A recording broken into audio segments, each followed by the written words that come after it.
Hey folks, David Frost, My Strategic Forecast. You're here for another episode of Common Sense Market Analysis. Today is Thursday, August 4, 2016. We're looking at a daily chart of the SPY or Spider, which is the mirror image, or I should say proxy, for the S&P 500. There's a lot of interesting stuff that I'm seeing with the S&P right now on a lot of different time frames and from a lot of different angles, and there's a lot of information. So let's start to go through it.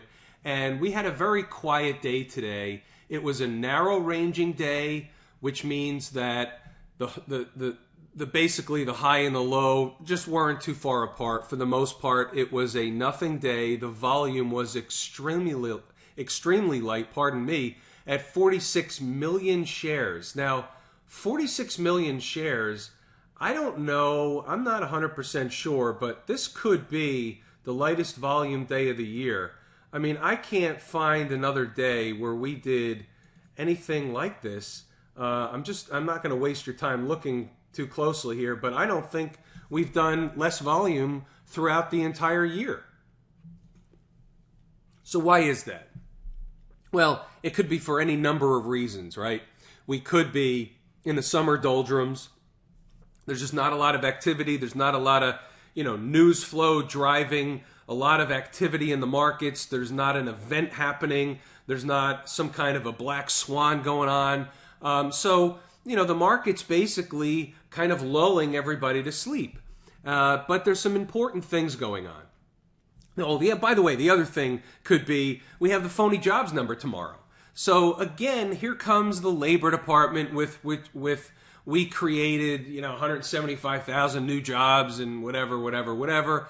And we all know that it's a bunch of nonsense, notwithstanding the fact that the margin for error is calculated using a formula you have to be a physicist to understand. And if you need such a complex formula, then the margin for error is wide. And I believe I once read somewhere that the margin for error is, let's just say, 300 or 250,000 jobs, or even 200,000 jobs. Let's say that was the margin for error. And I think it's something, in that neighborhood. Then when they report 150,000 or 175,000, it could actually be negative. They have no idea. Or it could be the opposite. It could be 350,000. They have no idea what the number is. But here's the best part about this. And I'm just going to go on a 1-minute rant, and then we'll move on to the markets. I promise. I apologize in advance. But here's the story. 8:30 in the morning tomorrow, the market's waiting for the jobs number to be released. They come out and they tell you the economy created X number of jobs. And it's against expectations of some other number. Whose expectations is what I want to know. So it's the economy. It's not the Labor Department's expectations. It's not the government's expectations, right? Because that would be like the fox watching the hen house. I mean, you can't have the same organization making the prediction or the expectations that actually reports the data. So it's not the government. So therefore, it's the economists. So we're actually hinging our market activity at 8:30 in the morning based on whether or not a collective group of some number, maybe it's 24, maybe it's 4, I don't know, economists, and what the average of their numbers was. It's like earnings.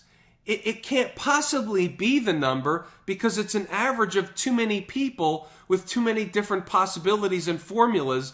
Therefore, the average is basically meaningless. So whether we beat or miss the average or the number that they say is the expected number, it's impossible to beat. It's impossible to be on that number. So why are we trading the markets based on a beat or a miss of that number when the likelihood, in fact, if you want to extrapolate mathematics and you go to the probabilities of coming in on the number are so remote and they grow with the number of economists involved. And that's just the way mathematics works. It's almost not probable to come on the number. So why are we waiting for a made-up number? It's a fantastic argument, in my opinion. Now let's get back to the markets. And again, I apologized in advance. Now I apologize after the fact. I had to go on that rant. Pardon me. So here's the interesting thing about the market, about the spider. 215.95, as long as we stay above that number, okay, and each and every day that we remain and close above that number, it increases the possibility of 219 to 220 sooner than later. And what I mean by this is time is getting compressed. So it's really on the outside of, let's just say next Wednesday, that my expectation is the market either remains above 215.95 and will reach 219 to 220 by next Wednesday, or we drop down below and all bets are off and it doesn't happen. Now, I don't normally make statements like this, and one would think that why would I want to put a time limit on it? Because if I'm, the chances of me being right are so remote that why would I put myself in that position? And the answer is because based on the work I do, my belief is that as long as the market remains above 215.95 on a daily closing basis, then we almost have to be at 219 to 220 before next Wednesday. And it's hard to explain. I'm not going to explain it. It requires a lot of analysis. It's part and parcel to the reason why this video was late tonight, because I was continuing to work on this, and I've been developing this this particular analysis, if you will, for a few days. And I've mentioned, by next week, I mentioned that once or twice already this week, but I just want to be more poignant and say that as long as we remain above this number, then I believe there is a time limitation on when we would have to reach the upper numbers. And there's a way to play that. There's a way to take advantage of that information if you believe in that information, and I leave that up to the individual trader. And I'll give you the example of the way you can play it. You can play it with call options, so you know exactly what you're risking out there. You can play it with an exchange traded product. You can say, as long as the spider remains above 215.95 on a daily closing basis, I remain in the trade. If we close below that level, I'm going to sell half. And if we close below that level 2 days in a row, I'm out. And it either works or it doesn't, but I'm not going to be able to participate because it didn't go according to plan. And if you have a discipline like that, then I think you can take advantage of a situation like this and ride the market up to that level. I think there's some meat left on the bone if I'm right. If I'm right, there's $2.50 to $3, maybe even more, in this trade on the spider. It's not a tremendous move, but there's other ways to play it. And I thought I would just make mention and have that discussion tonight. Now let's look at the other side. Let's look at the bearish case. What we have is the development of a bearish wedge pattern. And if you look at the down day from the other day, right here, okay, we bottomed that day, and now we're trading up in a wedge format. And unless we close above the high of this day from the 2nd of August, which was 216.83, okay, we need to close above that high. And what was the high today? 216.78. We didn't quite get there, but we made a run for it. And I'm going to show you another chart where you see that more in a magnified fashion. So as long as we remain below that level on a daily closing basis, that's an important level, and that's going to put some kind of pressure from the upside onto the downside. Let's take a look at an hourly chart, and it's a little more magnified. It's quite interesting, this pattern. Now, even if I squeeze it together, and this is how people can manipulate charts, I can squeeze it together, and it even looks a little bit more magnified as a wedge formation. But and sometimes when we read blogs and we see business cases or analysis cases for a particular directional move in a stock or a market, I can manipulate the chart that I see a lot of the time and make it look somewhat different, not entirely different. I can't turn a bullish case into a bearish case and vice versa by manipulating the chart in terms of how many bars I'm looking at and the size of the chart, and even if I squish this into a square instead of it being more of a HD format on a rectangular fashion. There's a lot of things you can do with the chart, but again, off on the tangent, my apologies. But the point is that you can see here that this wedge formation is more pronounced, and at least it is to me. And it looks, we almost looked like we were going to start breaking down this afternoon when we saw these couple of down candles. But all in all, for those, hour and a half to 2 hour period of time, the volume was so light that there was just not enough to press the market any lower. You need institutional participation for the market to really get any kind of downside momentum going, because selling begets selling, just like buying begets buying. If the volume picks up, and as the volume picks up, the price decreases, meaning the market is going lower, it promotes more selling because people are more prone to panic sell. They have a quick trigger finger, and those beginning quick trigger fingers promote more quick trigger fingers down the line, and that's the way selling begets selling, and that's what picks up the volume. And when we go below certain prices that institutional trading desks have sell signals on, that promotes more selling, and that has another vicious cycle attached to it. So it happens on a macro and a micro scale. On the micro scale, meaning intraday, there just wasn't enough selling to push the market to any critical level whatsoever. We couldn't get below the 215.95 this afternoon. And when that didn't happen, or some other number that may have been important to other institutional trading desks, when that didn't happen, then the market just resumed the float upward. But we're still inside the critical level of the 83 number, the 214. No, I'm looking for the high, 216.83. Okay, so as long as we remain below that level, the market's going to have some kind of downward pressure to it. So you can see what I'm looking at. The bearish cases, we had a down move, bearish wedge pattern, or pardon me, this is a flag pattern, another down move. Okay, we made an interim bottom. Now we see a wedge pattern, and all we've done is rally back up to the prior breakdown point. And unless we can get through that prior breakdown point, the market's going to break down again, and that's the way it works. So more importantly, it's not necessarily how they trade them, it's how they closed them.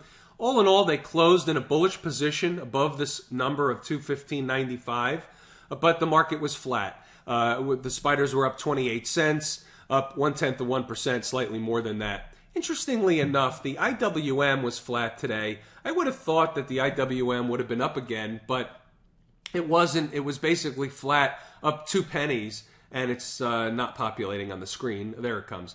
And this is the hourly chart. So let's start over at the daily chart. And there's not much to talk about.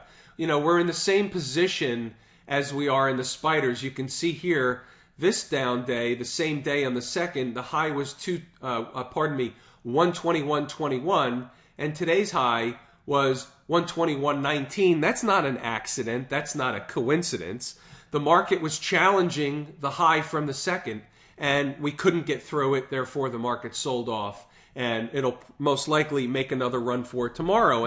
And by the way, this is important information. Since we have the phony jobs number, and let me tie this back in tomorrow, I don't care what the number is, and nor should you. What we care about is which direction they pick as a result of the number.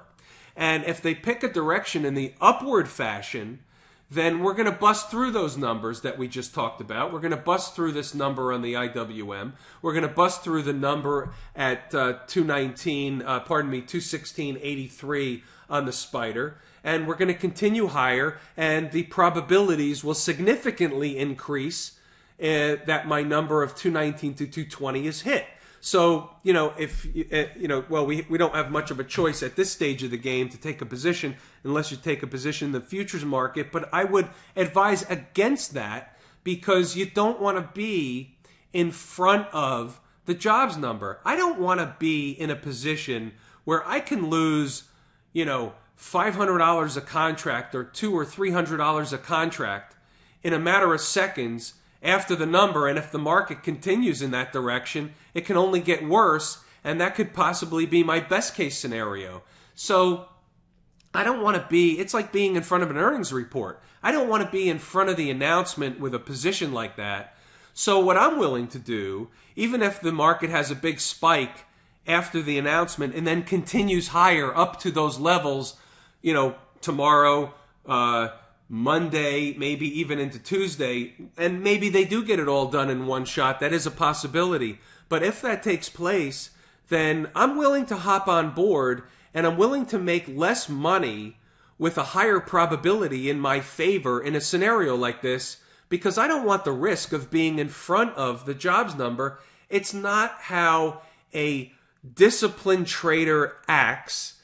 It's more of a bet. And if you want to put a bet on, that's up to you. It's just not something I'm willing to do.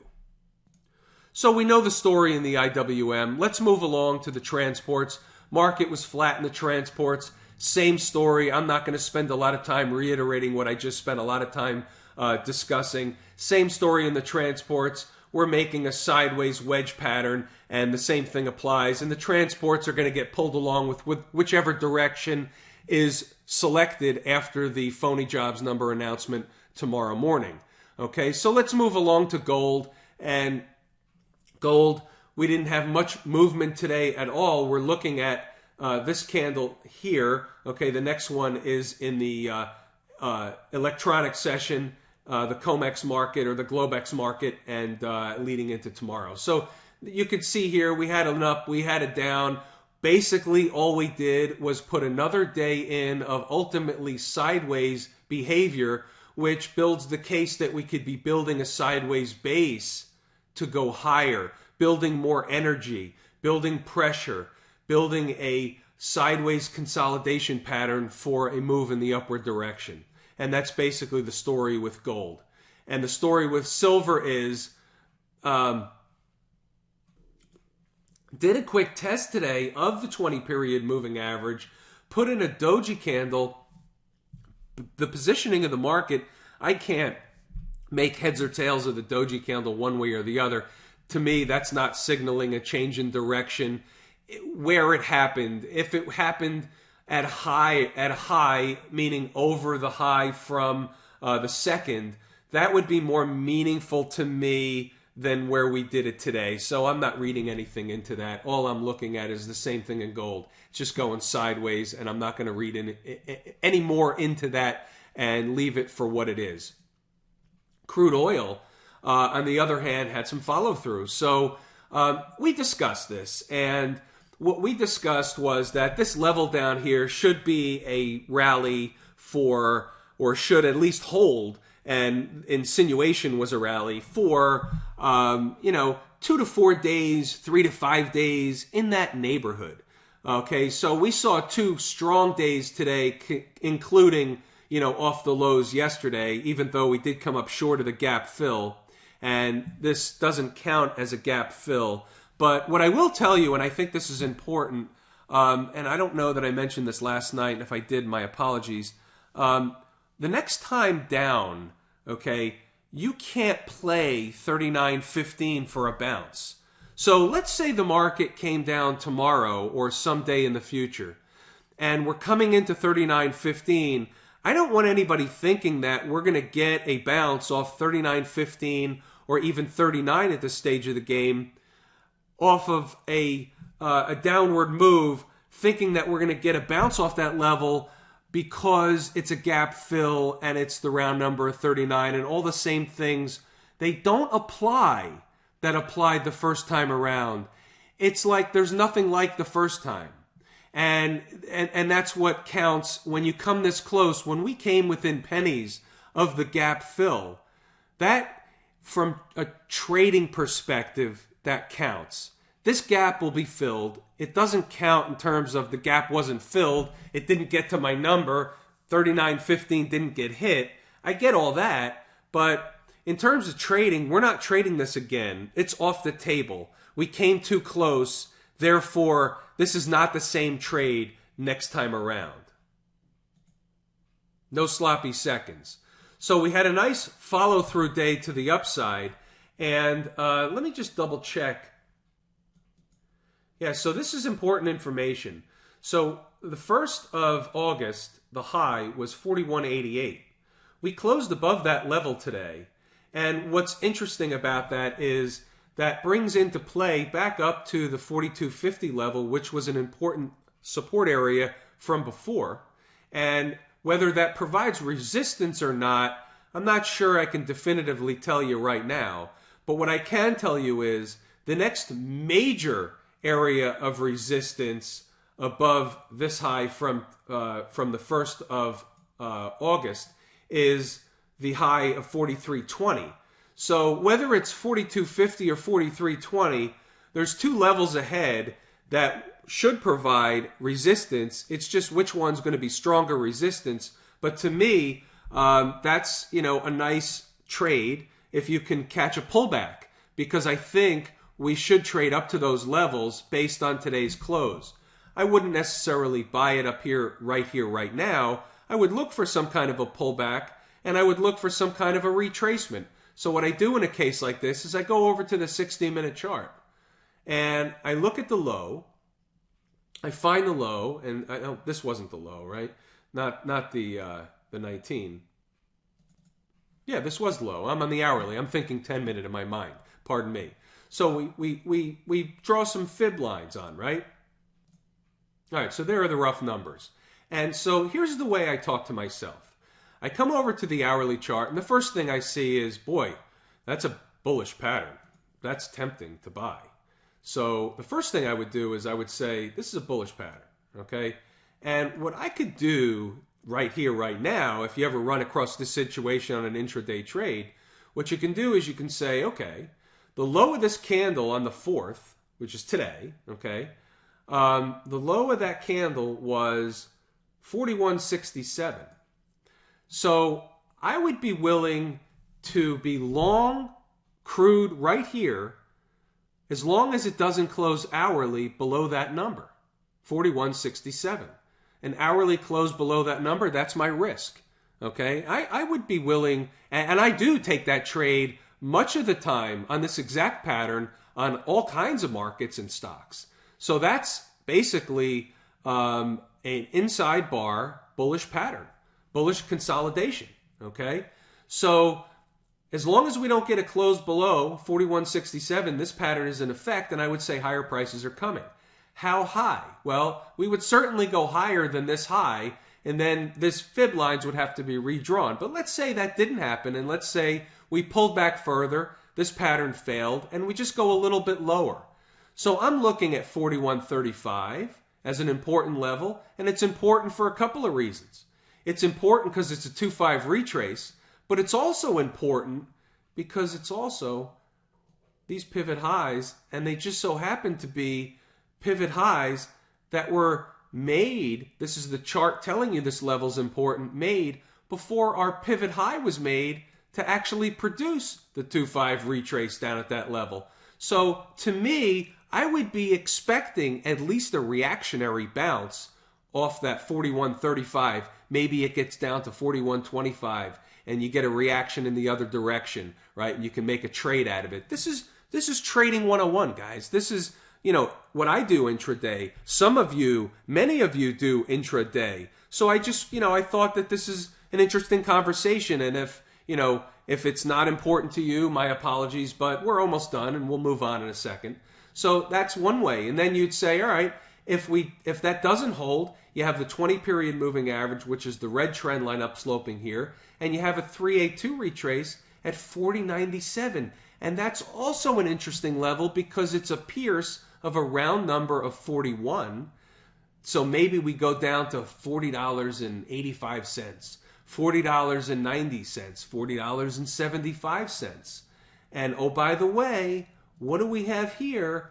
Beneath that is an important level with this big green up candle. Okay, the low of that candle is 40.81. That's my number. Okay, I'm going to be willing, I may be willing to buy the market at 41.35.25 area, but I am willing to buy the market as it stands right now at 40.97, between 40.97 and what was that number? 40.81. In that zone, I'm going to be willing to buy the market on an hourly close below that number, 81, okay, 40.81. Any hourly close below that number, I'm going to either move out or be willing to utilize 40.63 as a secondary level of support. Here's your 50 moving average, okay, and here's your 40.56. Remember that number was important for other reasons, okay? So that's how I would play this trade. I'm looking for a pullback with this setup right now. You may not get it, and we may miss the trade up to 42.50 or 43 and change, and that's possible. But this is how I think through these trades. I'm willing to miss the trade because I want my price. And that's the trading mentality that you should have. I may take this trade as a bullish pattern here, but let's just talk about the bigger picture. I'm willing to miss the trade because I want my price. Therefore, I'm not willing to chase the market from an undesirable level according to what my work tells me what to do. And that's the way I trade. And hopefully that's somewhat helpful. And I think that's all we need to cover on crude oil anyway. Let's get these fib lines off there. So that's what I'm looking for in crude. I'm looking for a pullback. I don't know that we'll get it all the way down there, but I'm looking for a pullback. So anyway, that's where I would buy it. But I wouldn't hop on here. Too much risk. Let's go to the bond market. We'll cover the bond market, dollar, and a wrap. So the bond market, big move. Okay, so once again, the 171.07 area worked. It was definitely supportive of the market. And now we're above the 20 again. We're butting up against another important number at 173.14. I can't definitively say that that number is even important anymore. In fact, it's not important to me anymore. All the activity trading in and around, back and forth through there, diminishes the importance of that number. I'm not concerned with that number anymore. I'm sticking with 170.17. That's my line in the sand right now, and we're in a bullish position in the bond market above the moving averages. And if we can get above, your next hurdle is 174.19, 174.22. Your next hurdle is 174.22. 174.22. Who didn't know I was going to put a line on the chart? Of course I was going to put a line on the chart at 174.22. It's actually, now that I put that on, you have a lot of, I'm going to have to even raise this. It's interesting. You have a lot of resistance here, but there's a lot of resistance here on the 13th and 14th of July at 175.7 and 175.4. So 175.7, that's really the number.